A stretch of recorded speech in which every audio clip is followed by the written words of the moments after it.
So hey guys, and welcome back to another video. So today in this video we'll be looking at a SQL case study project which is called as the Piizza runner from the 8-week SQL challenge website. So here we have the available data, so where we have 6 different tables and which is connected based on a star schema, and we have the data here as well. And if you want to get the data, you have to run this query actually, and then you will get those data in your PostgreSQL or MySQL. So in my case I am using PostgreSQL, and I have already did the setup of the initial values, and then here are my tables. So here on my databases, so I have the Postgre database, and inside that I have the schema of Piizza runner, and here there are my 6 different tables. So in this case study there are a total of 4 different challenges. So they are the pizza metrics, runner and customer experience, ingredient optimization, and and finally the pricing and ratings. So today in this video we'll be concentrating on the pizza metrics, and we will solve all these 10 problems, and let's see how it goes.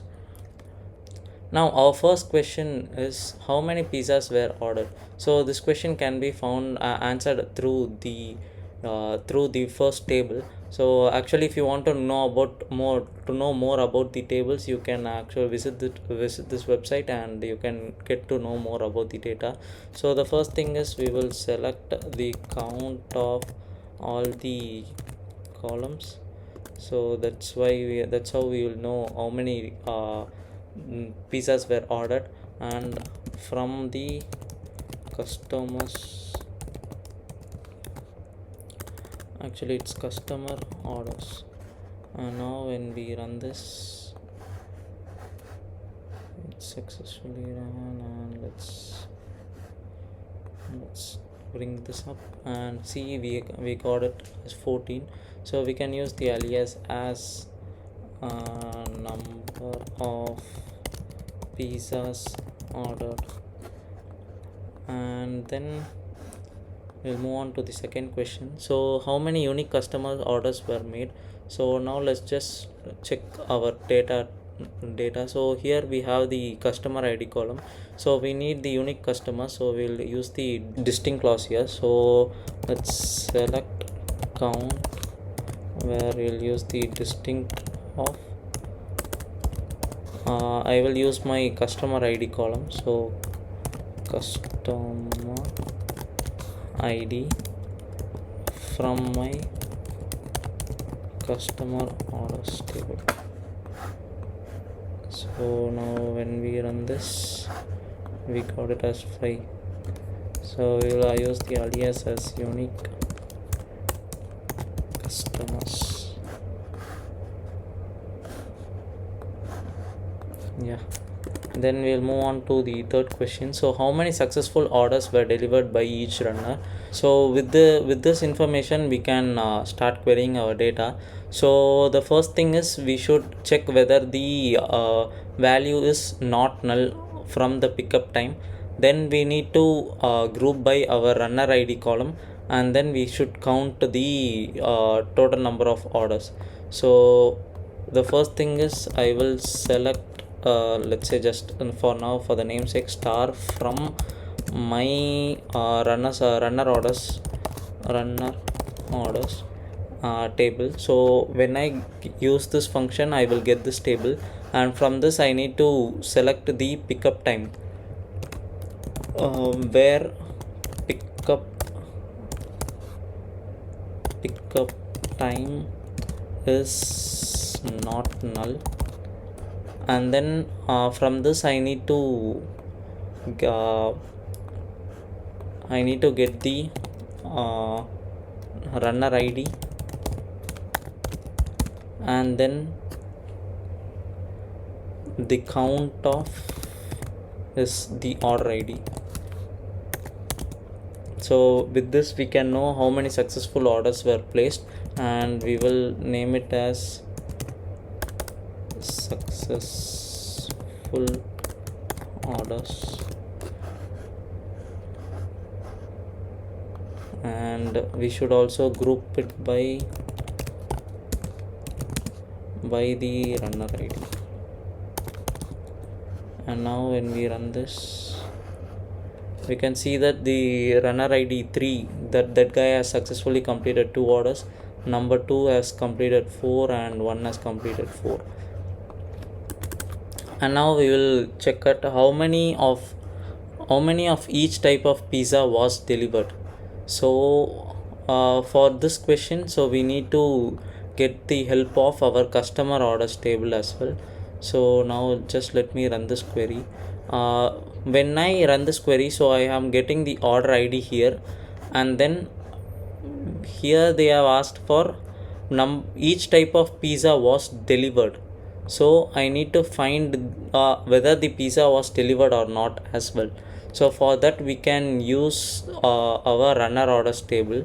So here in the third question we have already used the query whether to check whether the order was delivered or not. So we can use this query again, and from this query, if the order was successful, then I need to count the pizzas based on the type of the pizza.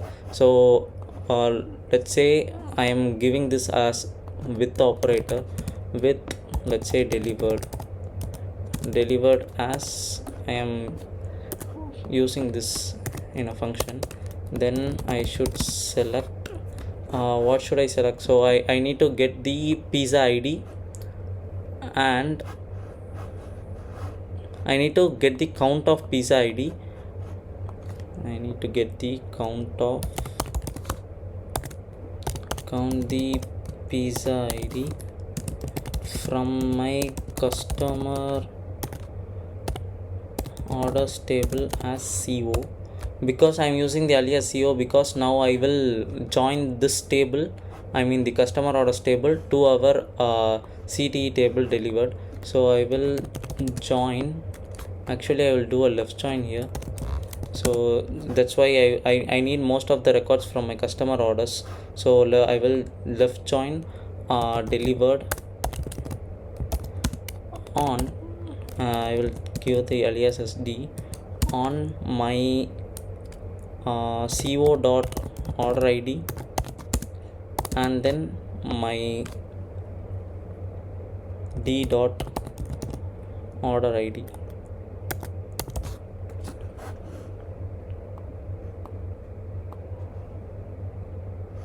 And to get the order id here,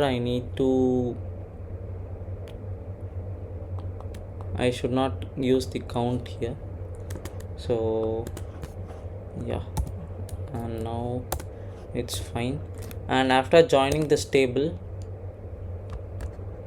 I need to group by the pizza id.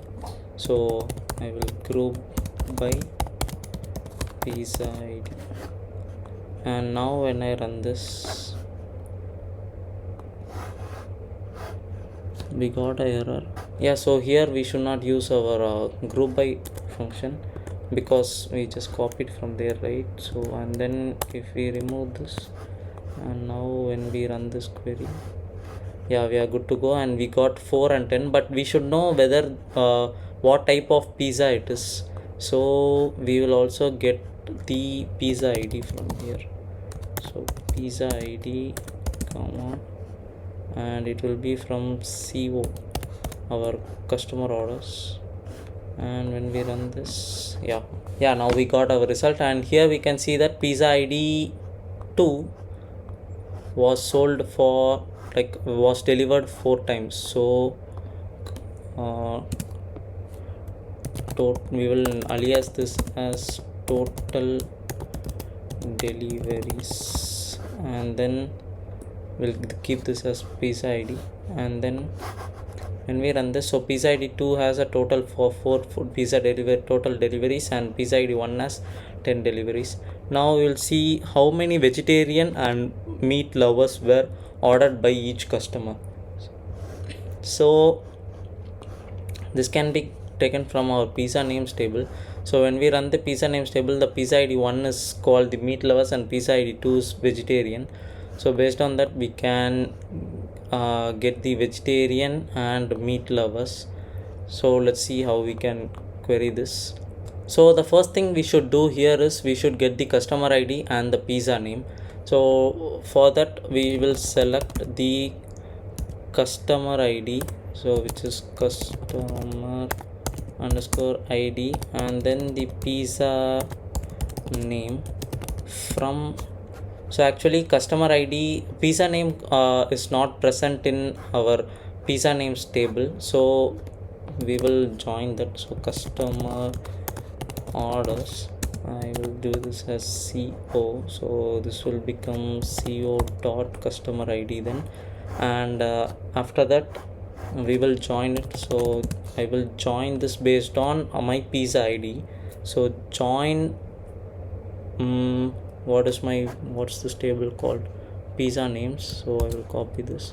So join pizza names, and I will give this as PN on my pizza ID column. So co dot pizza ID, and I will join it pn dot pizza ID. So this is pn. So with this, what did we get? So we got this result actually. And now what we should do, how many vegetarian and meat lovers were ordered by each customer. So I need to get the count. So now we'll say count, and just we'll keep it as star, and then I will group it by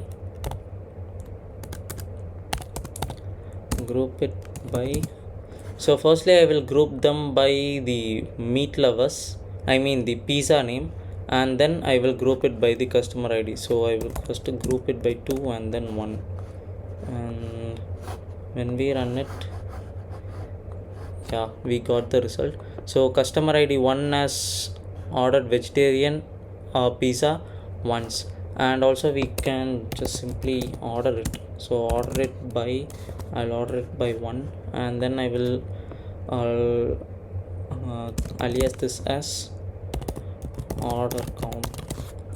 So now when I run this, so yeah, now the customer 101 has ordered meat lovers twice and the vegetarian once, and customer 102 has ordered meat lovers twice and once, and the same way for the others as well.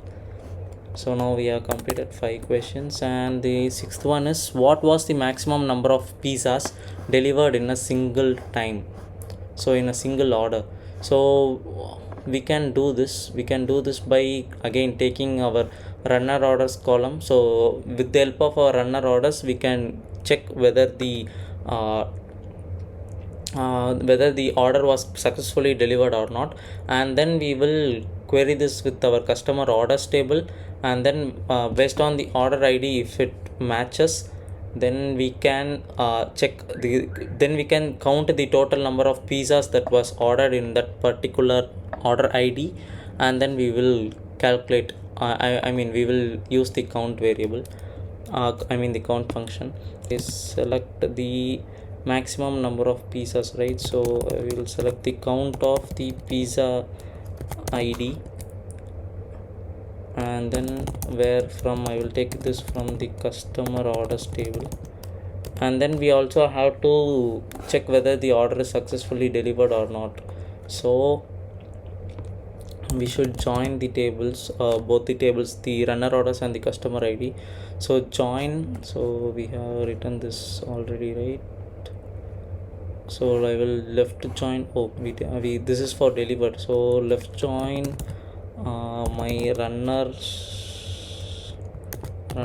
orders table as RO on my customer on CO dot, which will be my order ID, and then we'll give an alias CO here, and equal to my RO dot order ID. Now when I do this, I should give where it's coming from. It's coming from my CO table. So I have given this as well, and now we have to check whether it is a properly delivered order or not. So we will use the where clause. So where ro dot the pickup time is not null, and once this test case is passed, then we will group by based on our order id. Yes, and then we will order it by order id again. So let's see what this gives us. So this gives us this value. Now what we are interested in is this value 3, so we will arrange it in descending order, and then we will limit it to 1.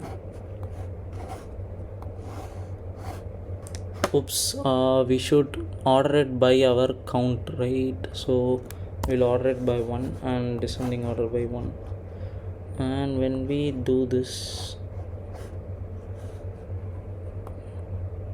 yeah, we got our value, and we will name it as total pizzas ordered, and this should do good. And then the next question: for each customer, how many delivered pizzas had at least one change and how many had no change? So this change here means that let me run this query once again. So the change here they are mentioning is that the exclusions, suppose let's say 4, the 4 is pizza toppings. According to the topping id 4, it means cheese, so they are excluding the cheese from here, and 1 is bacon, right? So they are excluding cheese from here, and then they are adding extras. In extras they are adding bacons here. So in the similar way, what we should get is, for each customer, how many delivered pizzas had at least one change and how many had no changes. So the change here means either on the exclusion side or on the extras. So based on this, we should calculate our values. So we will select the customer id, and then we will use case function, and also we should count those values. So we will use the count of case when exclusions is not null, and we have the empty space as well, right? So and exclusions is not equal to an empty string, or, so we need an or statement, or when, and the second condition is exclusions, I mean the extras, right? Now the extras, so the same thing, we will copy this and paste it over here, and we will use for extras. So let me correct the brackets in this case, then let's say 1, and I will end this case statement.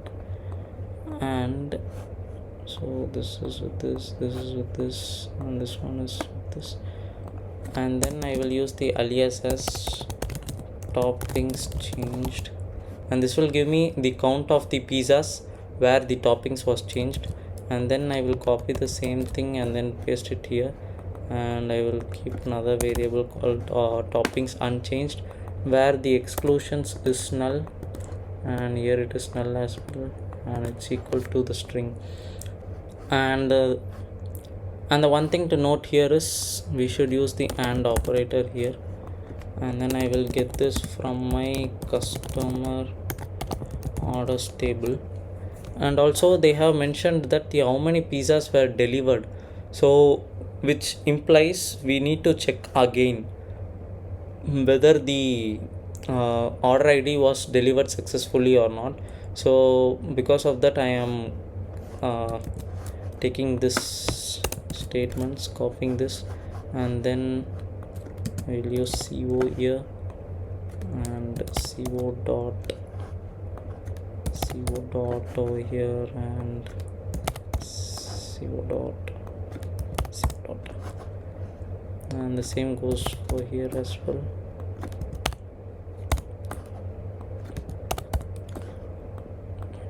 And co dot. So now when I select this and run this query,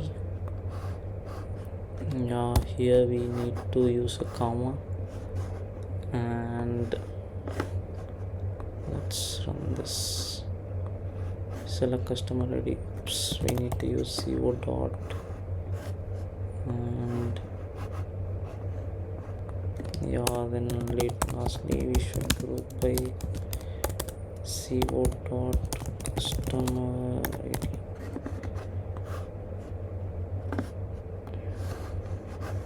Yeah, now we can see that the customer ID 1 has, oops, I guess there's some error inside our code. Yeah, we should not use AND operator over here, we should use OR. So either of them should work. So when we run this, yes, now we got our proper value. So customer ID 101 has 1 toppings changed and 2 unchanged, and similarly we have for others as well. And then now how many pizzas were delivered that had both exclusions and extras. So this is the same question, so we can just select this and then paste it over here, and instead of or we should use and here, and then we'll get this value. So from customer ID, and now when we run this, yeah, we got our value, and they ask how many. So what to do? So yeah, let me add this in a ct table. So with ct as, and then I will close this, and now we need to add all of this. So how many pizzas were changed, right? So we should add all of this. So we will select the sum of my toppings changed column as pizzas that had both exclusions and extras. So after that, select sum as that, and then from where I'm getting this, from my ct table, and when I run this query I'll get 7. Yeah, we got it. And then what was the total volume of pizzas ordered for each hour of the day? We need to get the hour when the pizza was ordered. So I guess we have a time related column in this table. Yeah, so here we have the order time column. So from this we can extract the hour actually from this. So select, and then I will extract hour. So I guess